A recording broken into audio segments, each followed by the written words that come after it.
So I have my clay unwrapped. I'm gonna take my wire tool and then go ahead and cut a chunk, just running that wire right through. It's gonna slice that off nicely. Any clay that I'm not using, I'm gonna put back in the bag, and I'm going to make sure that I wrap this tightly.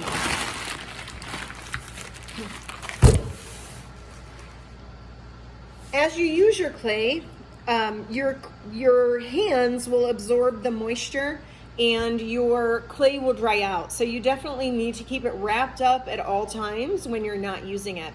And you want to limit your wedging to the minimum. So I don't want to over wedge this clay. I want to make sure that it's wedged properly, but I'm not sucking the moisture out of it. So right now it's in this block. It's a little bit awkward. I'm going to go ahead and just fold it. And now I'm going to use the heels of my hands to do this. So heels here. Try not to use your fingertips. There's two types of wedging that we're going to do. The first one is called a spiral wedge. So what I'm going to do is take my clay, I'm going to use the heel of my hand, and I'm just going to push slightly down and away from me. I'm going to roll that clay back up and then again push down and away.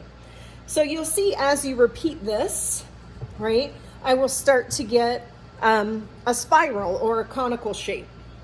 This is why we call it a spiral wedge. And so I am repeating this motion, and I'm trying not to press my fingertips into it. If I press my fingertips in this way, if I grip it this way, I'm going to create pockets. This is exactly what we're trying to get rid of. So if I create these pockets and then I push it down, I've just trapped air inside this clay. And now that can cause explosions. So we wedge for a few reasons. The first reason is to eliminate air pockets so our clay does not explode in the kiln. The second reason is to mix it so it's smooth and consistent, right? And then of course, the third reason is to prepare it for use. So how do I check, or how do I know if my wedging is sufficient? I'm going to take my wire tool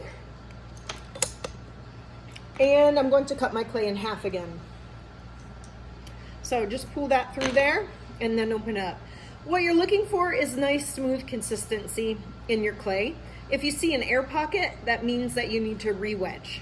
And once you have that, you're going to slap that back together. So I'm going to wedge that a few more times.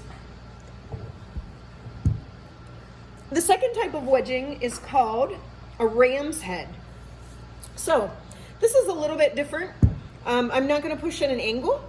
I'm going to go and push straight forward. So I'm rolling that clay up, and I'm going to put my hands on the ends here and then try to push in a little bit. So again, roll back, no fingertips here, and push with the heel of the hand. If I compress from the outside as well as pushing down, I'm going to keep this from elongating. So I compress in and down, in and down. And again, it's a repeated motion. So it's called a ram's head because it gets this little ram's head looking thing where it will eventually look like two horns and a nose here, or a snout, right? And so this is why we call it a ram's head. If yours gets elongated too much, just turn it on its side and begin again. And again, when I do this, I'm going to check to make sure that I'm wedging well by cutting this in half and looking to see if I have air pockets. If my clay is nice and smooth, I know I'm good to go. So slam that back together and then just wedge it a few times. And now my clay is ready for working with. So I'm going to go ahead and put this back in my bag so that it doesn't dry out. I might even give this a little spritz with a water bottle in my bag to protect it from drying out and to keep it nice and soft. Always wrap that bag up nice and tight.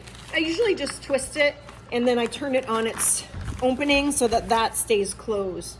If you're having issues with that, you can always put a twisty tie on it or a rubber band.